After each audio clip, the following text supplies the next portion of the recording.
process is, if you're not communicating about your brand online, then someone else is communicating about your brand online for you. So if you're not saying anything online about yourself, I almost guarantee someone else has said something about you at some point online.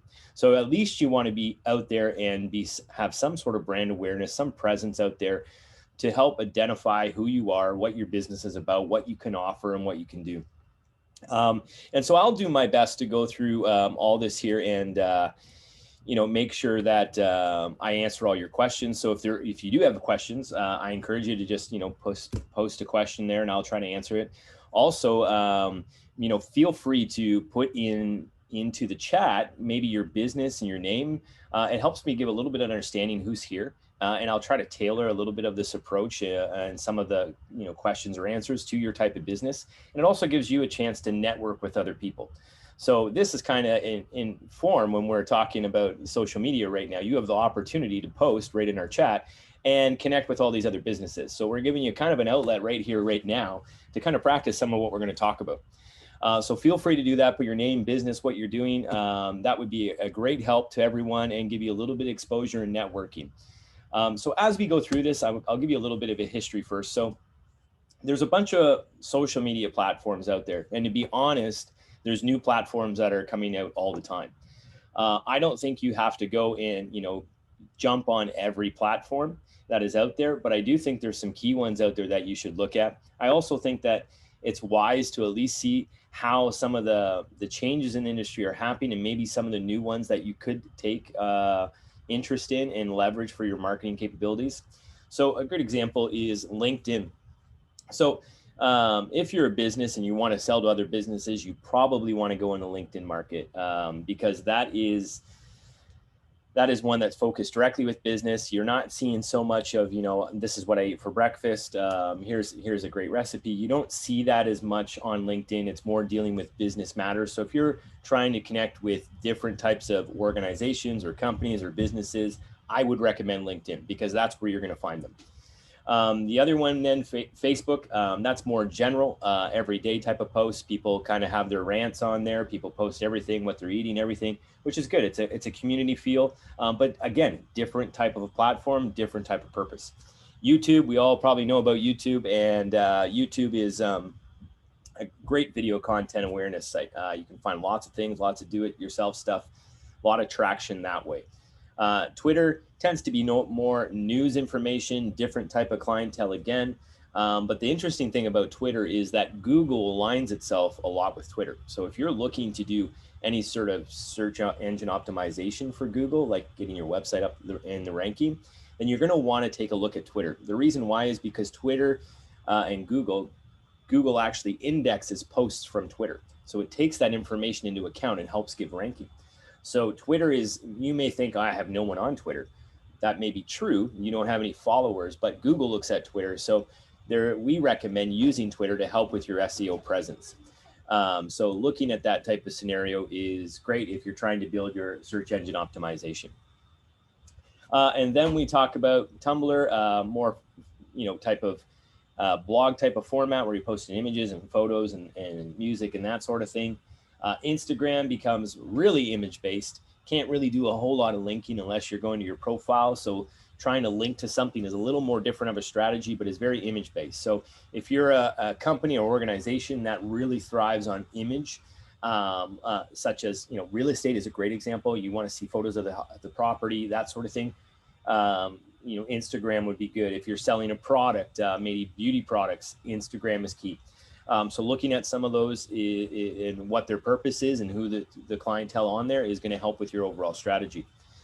And then looking at Pinterest. Pinterest is good for getting ideas, other sorts of things. A little harder to maybe search and figure out the optimization strategy, but it is there for people who want to do a lot of tasks and things themselves and looking for products and recipes. And I kind of call it like a huge scrapbook of just content of everything put there. And you can kind of grab and filter and organize however you want that content to be displayed. So that's kind of some of the big ones out there. Again, there's a lot of other ones, like there's TikTok as well. TikTok is fairly newer to the scenes in comparison to these ones. But again, different type of demographic. You've got Snapchat, there's Discord, there's Clubhouse, there's a whole bunch of them out there. But when we talk about typically business marketing, these are the ones to focus on, but we are seeing more businesses jump into some of the newer ones because they want to go after a younger demographic. So social media, why should you care about this? So again, the first thing that I said was that if you're not talking about yourself online, probably someone else is. So you want to make sure that what you want to portray is the actual thing that is being portrayed. So, you know, having a voice on social media is important. So there are 3.5 billion, and this is climbing all the time. So there are 3.5 billion social media users who are active daily. Or 45% of the population. The average person spends 3 hours a day on social media and messaging. 71% of people who have a positive brand experience on social media will recommend them to others. So this is my point. When I was growing up in a family business, my grandmother always kind of drilled this one thing into me when she talked about the quality of our business or the services that we offer. She always said to me, people will never remember you for being okay. If you did an okay job, that's great. They're happy, but they will never remember you for it. They will only remember you if you did an exceptional job or you did a terrible job. So when we talk about social media and you think about business reviews and we think about how people comment on social media, there's usually one or two things they're going to do. They're either going to love you and give you praise and recommend you to everyone, or they're going to have the worst experience and make sure that they communicate that to everyone. So as a business, you definitely don't want to be on the lower side and having to deal with those negative reviews. So if you're not on social media, you don't know what type of reviews are being posted about you or what type of content is being posted about you. You also don't have the opportunity to jump in and change the outcome of those posts. So if it was a negative post, how are you communicating about it? How are you, solving that problem? As if you're in a restaurant industry and someone is eating at the restaurant and they have a bad experience, I guarantee the manager would rather deal with that experience right then on the spot than having to deal with it after the fact. So the communication aspect of social media is really important to your brand's awareness because it allows you to be able to navigate and communicate with your clientele right away. And it's not always that you're going to be dealing with negative things, but you have the opportunity to portray what your brand, what your business, what your service is all about. And if you take that out of the equation, you're dealing with then only putting out fires. And you're not leveraging the good comments that come, and you can't take those and use them for your marketing strategy. So 91% of all social media activity is done via phone. So people are active. When they think of something, they want to do it right away. They grab their phone and they start looking. We're seeing that number increase all the time. So Facebook, what is Facebook all about? So currently they're seeing an influx in older users. So because of the platform has been around, it's easy to pretty much adapt. You can kind of just click and post things, link to whatever you want, share things. It's easier for older users to adapt. They're also probably older users are probably not going to get into the TikTok scene as much where they're having to do dances and be really energetic and do those type of things. So it kind of appeals to them more.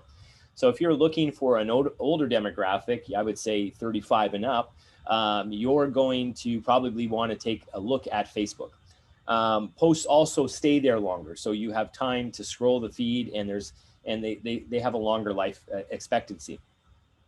There's a detailed focus on news and events that happen, a lot of opinion-based stuff, so everyone posts their opinion. And they think they're going to change the world with their social media posts. It's also developed like a Unity-like approach in recent years. So meaning that Facebook has done a good job of using their login to be able to help you log into other services. So they've connected other platforms or services using their one login approach. So you can sign up for a Facebook account and then use that login to maybe log into other type of accounts or services that are offered out there. Post types are very flexible, wide range of features from, birthday to news to video to photos to just comments. There's different types of posts you can do. You can even ask questions or recommendations, link to business. So there's a lot of versatility in Facebook, and that helps it with its success. Twitter, they're more time sensitive, quicker posts going on. People tend to post more frequently sometimes because they're dealing with a, you know, an event that is happening, a news-based thing. So they're posting multiple things at once, sharing and retweeting, that sort of thing. It's easy to share. You know, Twitter does a pretty good job of trying to organize content type into a certain, you know, discussion to make sure that it's all relevant to what you're doing. And then again, tweets are indexed by Google. So if you're looking for social media, I would definitely say you want to use some Twitter to help you get some better ranking. Instagram, definitely dominated by visuals. As I said before, you're definitely going to want to make sure that your images are quality. So spending time on the image and the visual posts make a big difference. Just grabbing something and post, not going to do well for you. You want to make sure that you've planned out those posts, that you have good quality images, maybe in some cases hiring a professional photographer to help you capture some of those things. So the quality of the post is really important in that.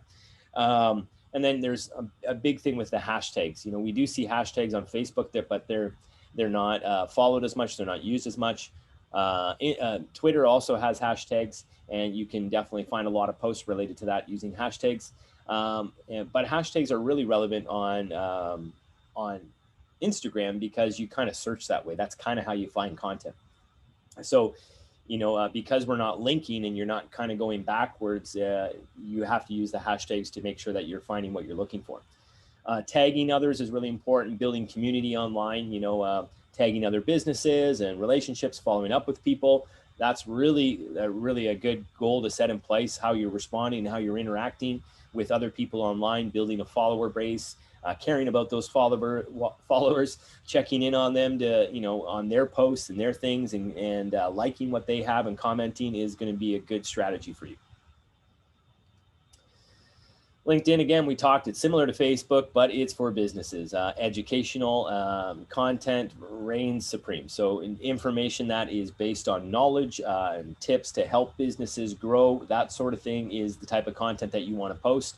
Articles, cross-promoting other businesses is also very common strategy to use, and it gets a lot of traction. And then the more business to business oriented you can be, not talking about yourself as much, engaging other businesses, providing useful content is the best approach. So if you can provide that type of information, you're going to see a better success on LinkedIn. TikTok. So this one's extremely popular. For example, my kids are on this all the time, doing all these crazy dances, and it's not for me. I'm not one of those people to get up there and do all those crazy dances, but my kids love it. They do all these different types of challenges, and so we're seeing it's extremely popular on the younger demographic, partly because it's mostly younger people on there, so that attracts younger people. The other thing is that it is also music based and video based, so there's a lot of energy involved with the posts. So we're not just talking about a still image, it's video and music that go along with it, so it becomes really high energy, and the younger demographic really likes that. A lot of humor, musical stuff. Content is then organized and filtered by the type of content you've looked at in your behavior. Now, off the beginning, it doesn't really know. It kind of just bases it off of what it thinks you would like. But as you get going through that process, it goes through a stage where it starts understanding what you look at and tries to give you more content related to that. So it's using your taste to try to, you know, give you better content, more to what you like. So when we're talking about social media and what you should do, you know, the common mistakes that we see is that there's no plan, and there's a very lack of a detailed plan. So what I mean by that is usually when I see social media fail, it's not because, you know, it's a bad post. It's typically because they haven't given enough lead time. They haven't planned out a strategy. They don't really know what the strategy is that they want to achieve. There is plans of just creating brand awareness, and if that is your plan, great. But you still need to be consistent with that. You still need to outline what you want to say, how you want your brand to be portrayed, how often you want to do that, the things that are going to feed into your brand, the things that are going to maybe take away from that. And so having a detailed plan is key to say, okay, this is our plan for the next quarter. Here's what we want to talk about. Here's the things that we want to align ourselves with. And then we see a better success with social media, because social media can be measured in so many ways. It's not just how many clicks you get or how many likes you get. how many people reposted it, how much engagement you got, how many views did you get, how far did that content spread, what was the popular post. So there's a lot of ways that you can measure it, and you got to figure out what's important to your business and organization. So usually the common mistake is no plan or lack of a detailed plan, or inconsistent or sporadic posting. So just kind of like, you know what, I need to get this out today, throw something out quick. Not a great plan if you want to gain traction, because those posts, sometimes you have to post multiple times, because not every user is on the platform at that specific time. They're on at different times of the day, different times of the week. And so you may need to post more than once to get your message across. And you may need to alter that content to be a little different each time, so it doesn't just look like a repetitive post. The other downfall that we see is that people like to only talk about themselves. We love to talk about ourselves as people. But really, no one else cares. If we're really honest about it, if you're a business, you don't want to hear them just talking about themselves all the time. What you want to hear is, how does that help me? So translating that content into a form that's more about your customer and what you can do for them, or how you can help them, becomes a better approach. Using the wrong platform. So if you're, a great example is if you want to go after businesses, you're probably not going to see the same type of engagement on TikTok as you would LinkedIn. Now, it can be done if you're creative. However, it's probably the wrong platform in most cases. Internal miscommunication between team members, not understanding who's doing what, who's following up, so you end up with miscommunication of what's going on and who's handling what type of posts. So those are some of the common mistakes we see with social media. So the best social media accounts enjoy a strong following that has been developed over time by consistently posting relevant content that resonates with their users. So developing the plan is your first step in that process. So a little homework for you: if you don't have these social media accounts, my suggestion would be to go start creating some accounts. Go and create a TikTok account and just see what it's about. Understand what it's about. Go and create an Instagram account and see how people post on there. Start following some businesses on there. Start following some users on there and seeing what type of posts they have. So your first step, if you don't have accounts, should be to go create accounts and explore. See what type of content is out there. See how people use the platform. Find some companies or brands or organizations that you really like and see what they do, because you'll get a good representation of what type of content they're doing.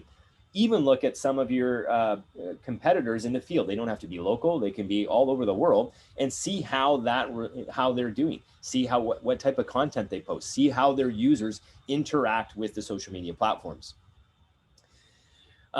Question here: how do you correctly respond when someone has posted something negative on your site? So from a general rule of business, we all know that the customer is always right. So getting into an argument on social media is not the best practice to do. The best practice in my mind is to effectively deal with the situation and show the user that, hey, we want to help you. This is what we can offer you. I want to be able to, try to see if I can offer a solution. I would encourage you to reach out to me here.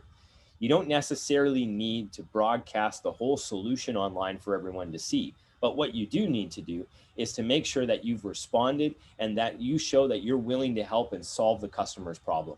So the same type of theory would come in mind when you're talking about a retail store, and someone comes into the retail store and they're very upset and they're very angry, and they just start yelling and saying all these bad comments. The first thing that you want to do is try to diffuse that situation. So you want to approach that customer and you want to be able to have, take them away from everyone else for a minute and say, hey, I want to understand the problem. Give me that context a little bit, and have that private conversation with them and say, what can we do to help this? If you try to do this in a public space with everyone watching, it will tend to probably escalate a little farther, and then you'll get other people trying to jump in and give their 2 cents on it when they don't understand the whole situation. So my suggestion would be to separate that. Say, I want to, show that you care, show that you want to offer support, and say, hey, can we take this offline? I would, give us a call, come into our business, and we want to see what we can do to make this right for you. That would be a great first approach, I would suggest. And because doing it the other way, you're probably just going to run into negative situations, and you're going to have to put out more fires than you wanted to. So that would be my suggestion for you. So in a process, how do you develop a social media marketing process And here's how we do it. So first you need to come up with a plan, and then we need to execute that plan, and then we need to evaluate that plan. So in that plan, there's a couple things that we'll go through here. So what is the plan? So the plan is we need to understand our target audience. So if we don't know who we're trying to communicate to, and think about this also from a platform side. If you offer services to a wide range of people, then you may want to have a different plan for different platforms. So for example, how I communicate to an older demographic would be totally different than the content that I may generate for a younger demographic. And I would also maybe want to pick a different platform. So when you're thinking about that plan, don't just think about a total broad approach. Think about, okay, if I'm going after a wide range of people, maybe I'm selling food products and it relates to a number of different people, I may want to communicate so differently to those type of people. So understanding that first, who they are is going to be key. What kind of lifestyle do they live? So, teenagers versus seniors versus young adults, they're going to have different lifestyles, different needs and wants. There's going to be different things that you're going to want to touch on to make it relevant to them and their lifestyle and their demographic. Where do they spend their time online? What are their biggest purchasing factors? Who are their biggest influencers? So, taking a look at some of those things will help you generate a plan that is more aligned with your user audience, and then you'll be able to translate that into the platform. So when we break that down, we want to understand the tone. So, obviously with those demographics and those different age groups, we're going to want to look at humor and, whether it needs to be humorous, casual. If you're really, if you're really formal, you're probably not going to want to post on TikTok. That's not going to work for you. You probably want to be a little more humorous or casual. So understanding the tone and the platform that you're going out after and the users on that will help you align that better. And the second one would be post frequency. So I don't recommend, unless it's an event that is coming up that you're constantly posting, like 5 or 6 posts a day, probably is too much. It's really hard for maybe you to evaluate what's going on. I usually say start off with like 3 to 5 a week and see how that goes. Start seeing what posts get most attraction for you, and on what platforms. Then you can start kind of analyzing that and changing it to a bit. So that don't feel like you have to post constantly all the time. You will find that the less you post, but the better quality content you post will do more for you than just posting all the time. So focus on the content and the quality of that content more so than how many posts you do. The format, what type of information you're going to use, and the content, is it engaging, is it time sensitive, format for photos or videos, what you're going to use on what platforms, how you're going to translate your information to your users is key. And be creative. Don't just do the same thing all the time. So a great example would be, it's really easy when there's a holiday just to say, hey, Merry Christmas or Happy Holidays or whatever. That's great. Everyone's going to do that, but it's not going to be a post that's really going to get you to stand out.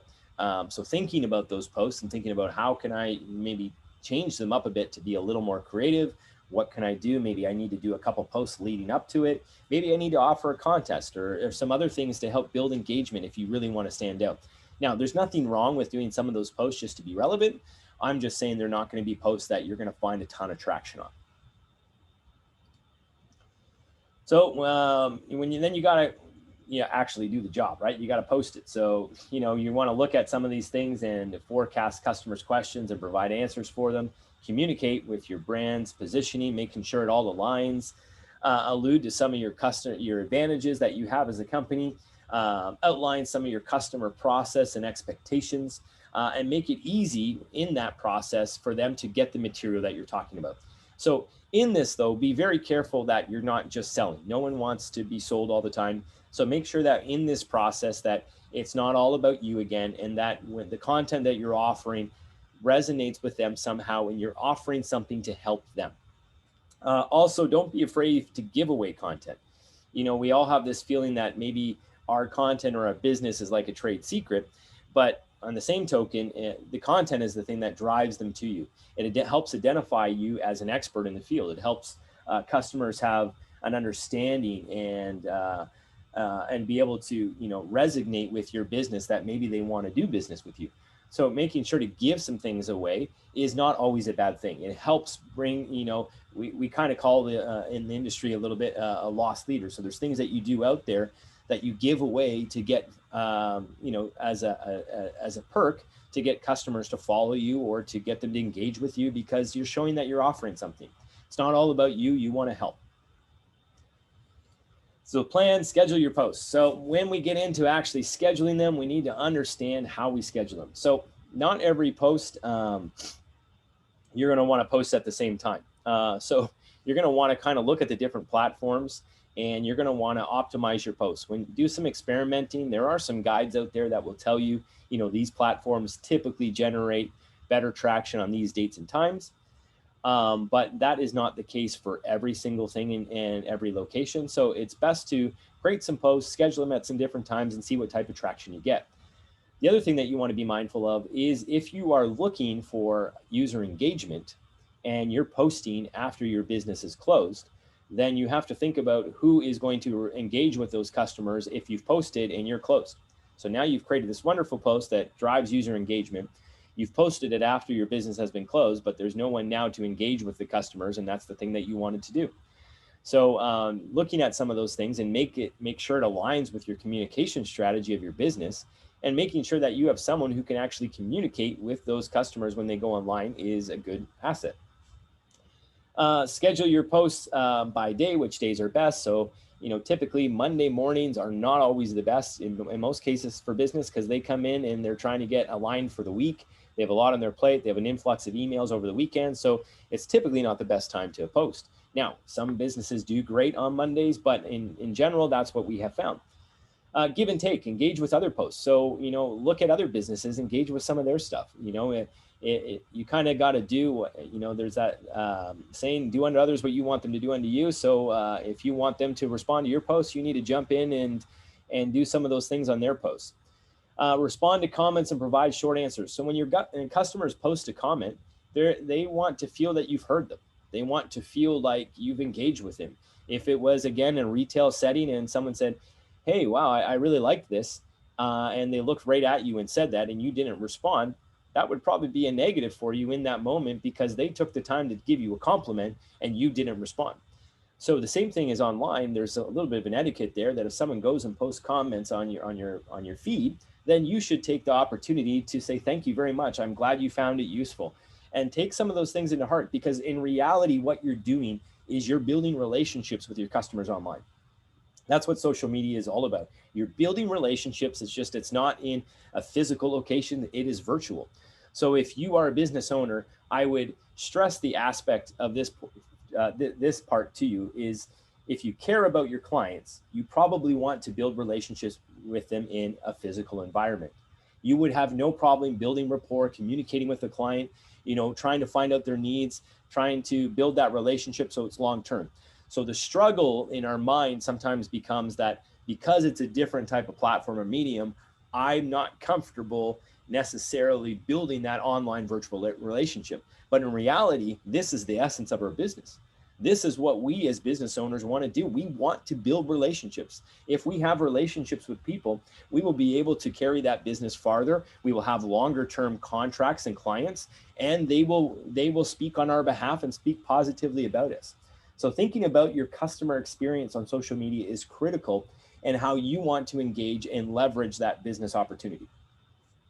So responding to comments and providing support is great. Be spontaneous. Not everything has to be planned. So hear me out when I'm saying not every one of your posts has to be planned and organized. I just mean for a general term, you definitely want to have some structure there. But feel free to be spontaneous. Maybe you're out somewhere and you see something amazing. Shoot a picture of it, upload it, great, talk about it. You'll get some good traction. But we can't be spontaneous all the time or we're not actually having a plan. So make sure to feed in some spontaneity into your posts, but it shouldn't be the source of everything. Evaluate. So after you've done your social media and you've put it out there and you've gone through the process of posting it and working and doing all that, you need to evaluate.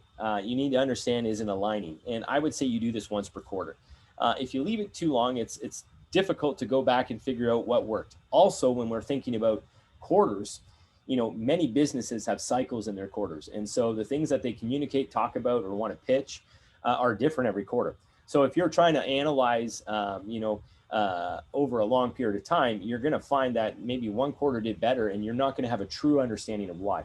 So looking at that quarter and say, okay, did it meet what I wanted to actually achieve? Did it, what were my goals in that? How did it, how did my strategy pan out?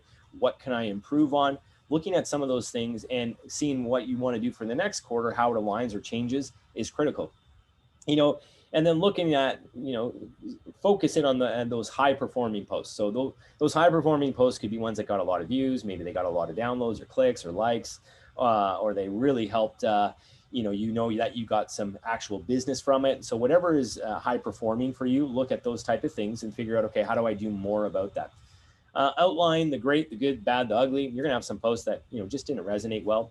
And figure out, okay, do we want to keep those in there or do we want to take them out and replace them? How can we perfect that?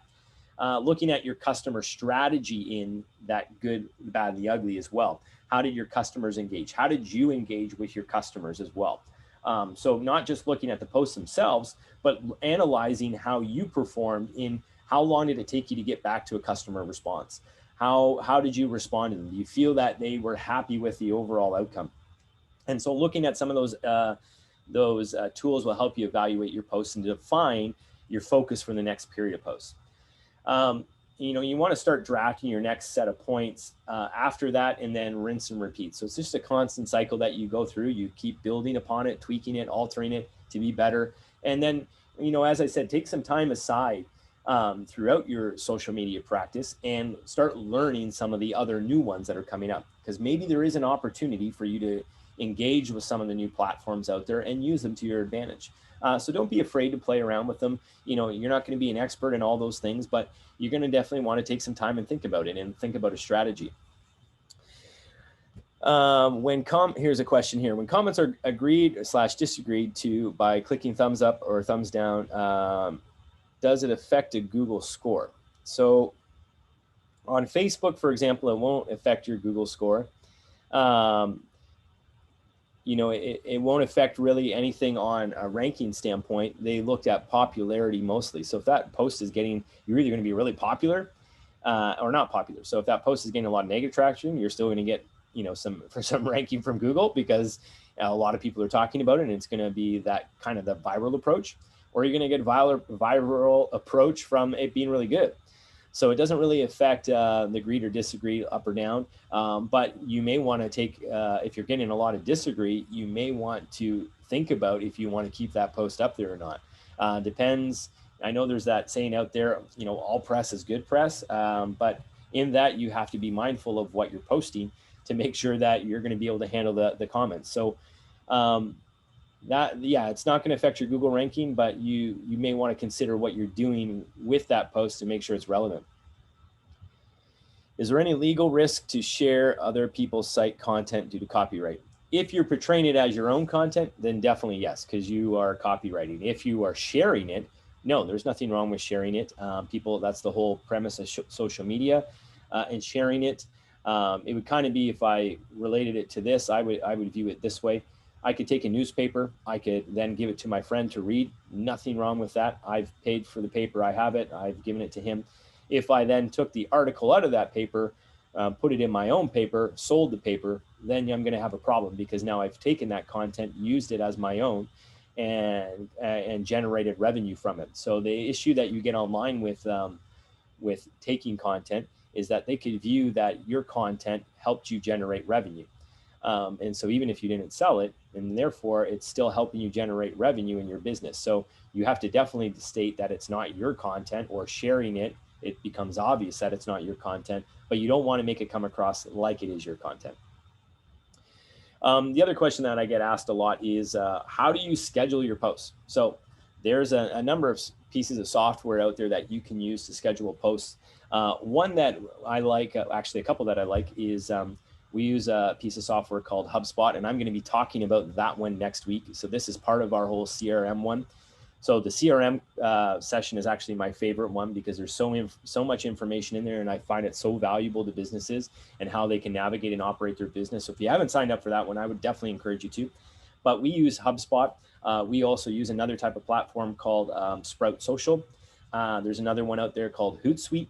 Facebook also has its own scheduling type of software built in. And you can use that to help, once you've written your content, to help schedule some of these out.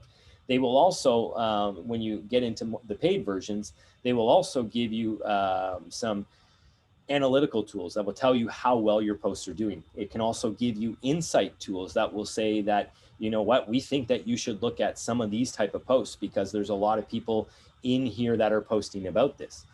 It will also give you information on what type of platforms are most engaging, what type of posts, when you should post, when your users are usually engaging the most, and that sort of thing, and give you some tips on some other users to follow or some other brands to follow.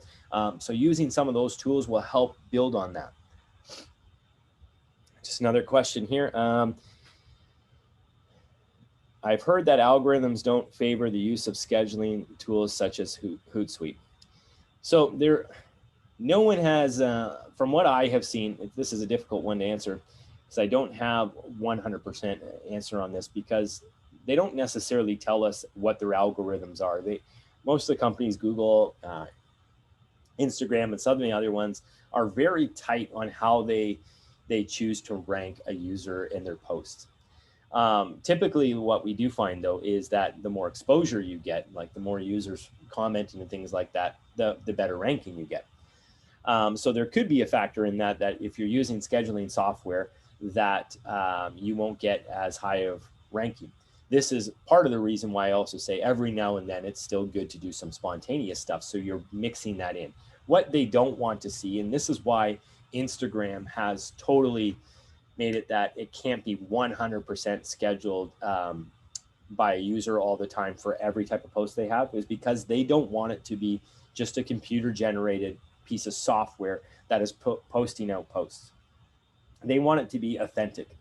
And so the danger that we get into when we're scheduling stuff all the time, and there's software that is being used to schedule, is that there's a fear that it's just going to become computer generated and it's not actually authentic from the standpoint of a real user.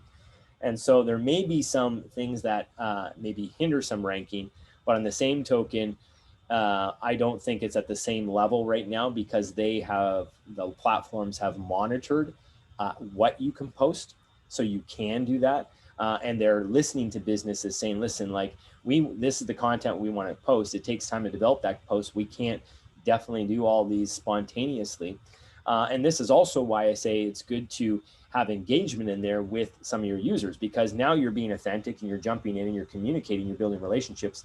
The platforms are also seeing that it's not just a complete bot that is posting. You actually have some real users logging in, commenting, liking, and using the platform. So that also plays into how involved you are into their algorithm, I believe, because that's what they want to see. They want to see authentic, real life things happening on those platforms. So I can't really say 100% how it affects it because I don't have that information. They don't release it, but there could be a little bit. But that's why I think you need to go partially the other way in some of those things to make sure that you are active and authentic.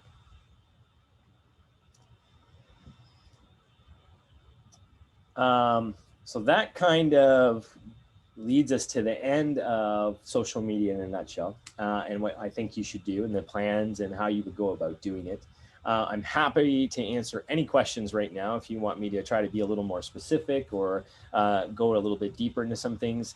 The slides definitely will be emailed out. We've already saved them, and the Enterprise Center will be sending those out to everyone for you. And then with that, my homework for you is go and create some accounts. Do some research. That's going to be your biggest tool. You're going to see what people are doing. Even try doing a search for your company online and see if anyone said anything about you. You might be surprised to find out that they've actually been communicating about you and you don't even know yet.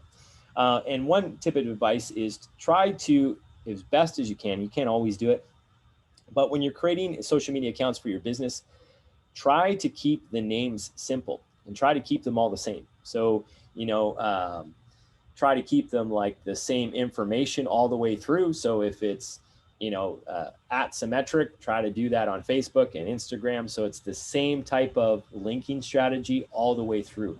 This will help people when they're linking to you be able to find you easily if they're doing cross-platform linking, and it makes sure that there's consistency, that this is your brand across the board. So when you're creating those accounts, try to see if you can make them all the same. You're not going to be able to do it every time because those names may be taken, but try to do that when you're creating those accounts.